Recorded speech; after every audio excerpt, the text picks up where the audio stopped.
एक बार फिर आप सभी भक्तजनों का श्री भगवान ज्ञानदेव गंगा माता मंदिर पर हार्दिक स्वागत करता हूँ। और आज हम दिनेश भाई से एक मधुर संगीत सुनेंगे जो गंगा माता की शादी के बारे में बताएंगे, आपको अच्छा लगेगा।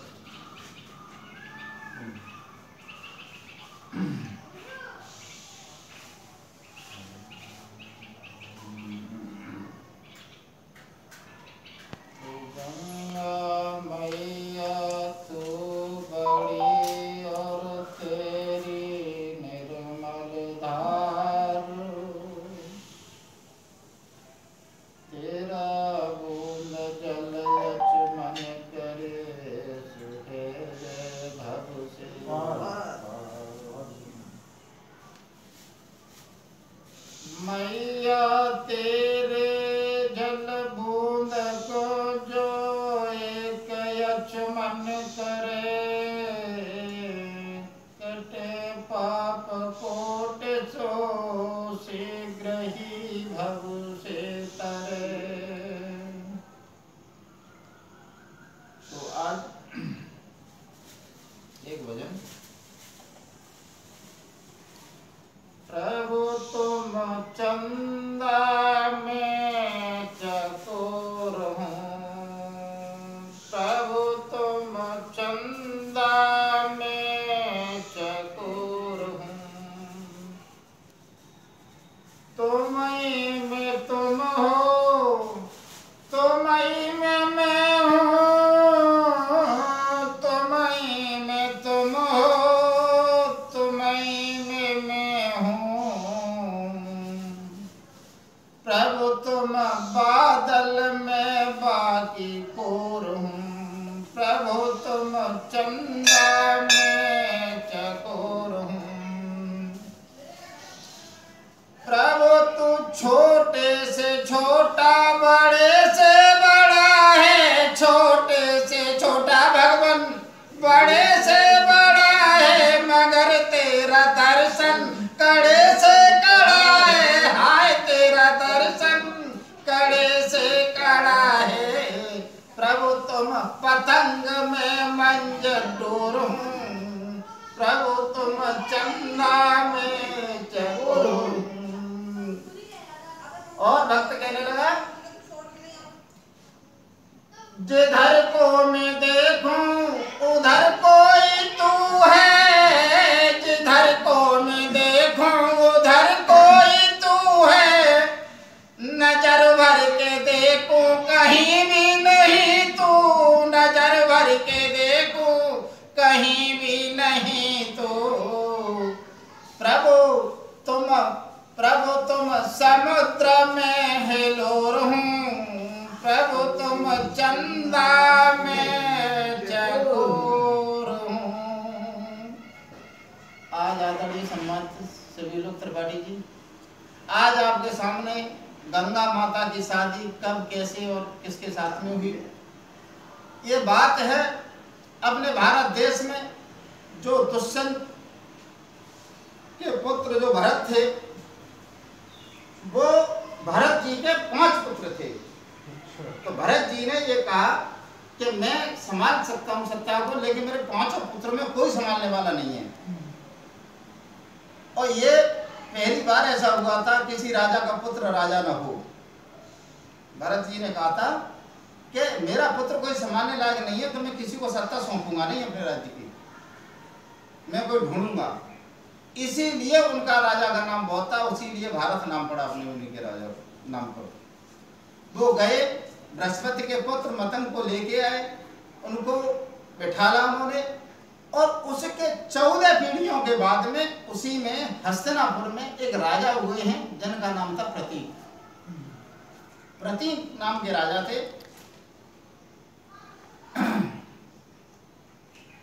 तो प्रतीक नाम के राजा थे, और घर में न कोई संतान भई, और आंगन की खुश सी अधूरी थी महारानी भी हैरान भई।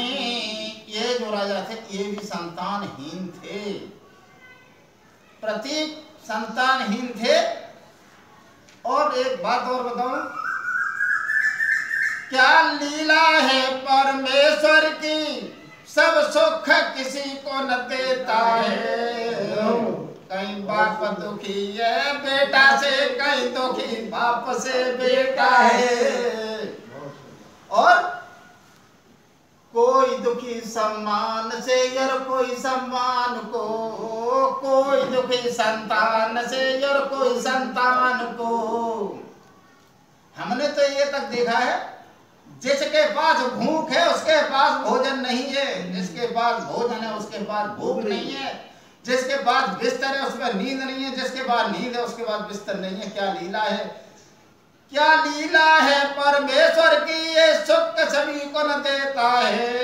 कहीं बाप दुखी है बेटा से, कहीं दुखी बाप से बेटा है। एक मैंने गाना लिखा था, आज के संसार में कोई न सुखी है और किसी न किसी कारण से हर कोई दुखी है, किसी न किसी कारण से हर कोई दुखी है। कोई दुखी संतान से और कोई संतान को, कोई दुखी अपमान से और कोई अपमान से।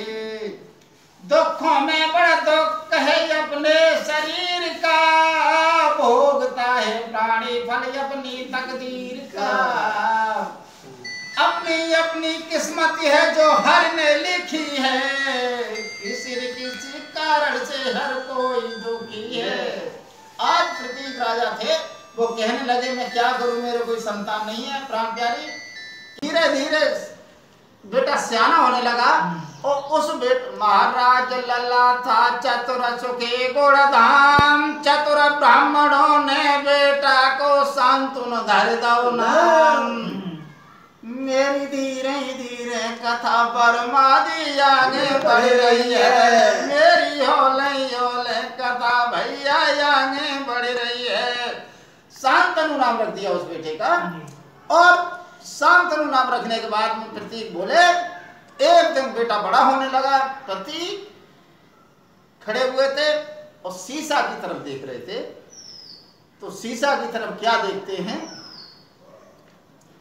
बाल निकाल रहे थे। तो बालों ने कहा इशारों में, बाल देख रहे थे, सफेदी आ चुकी थी बालों पे।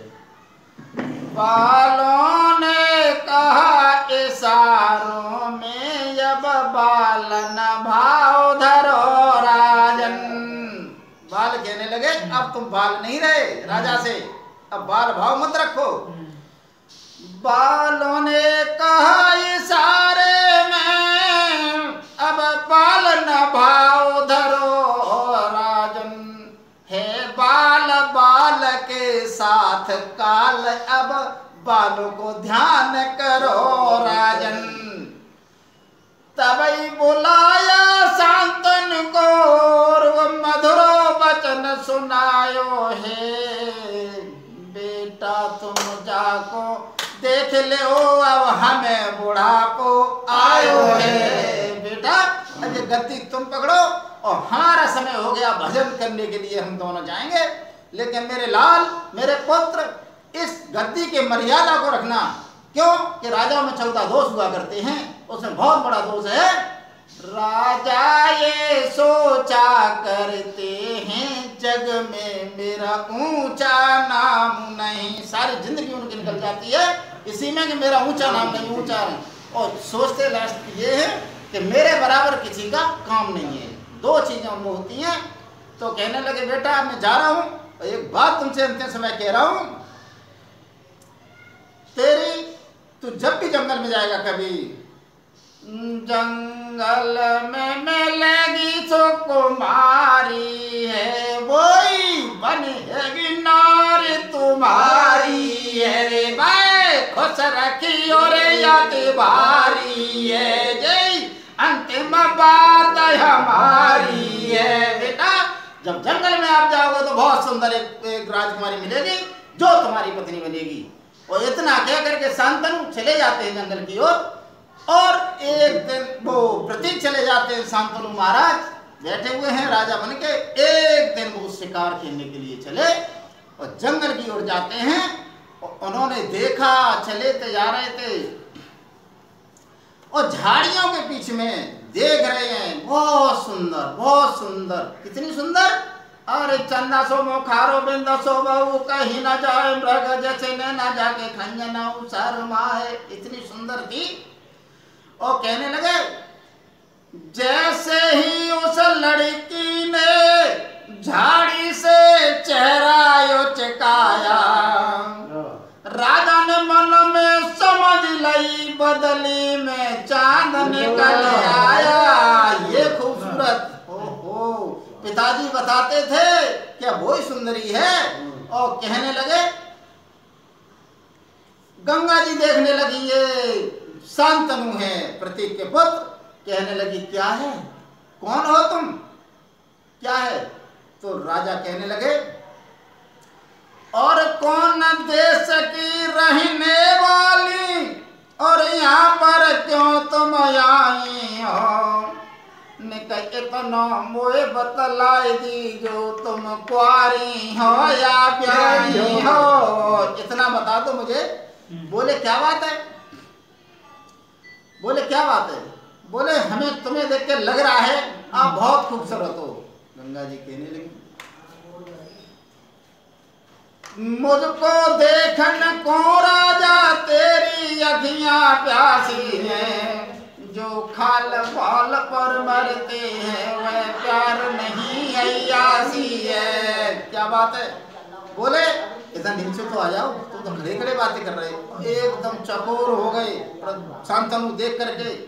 बोले मैं तुमसे शादी करना चाहता हूँ, मैं गंधर्व शादी करना चाहता हूँ। और गंधर्व शादी वो उसे कहते हैं जो जिसे आजकल हम लोग लव मैरिज कहते हैं। ये और बताऊं तो कहने लगे गंधर्व शादी कर लेते हैं, चलते हैं।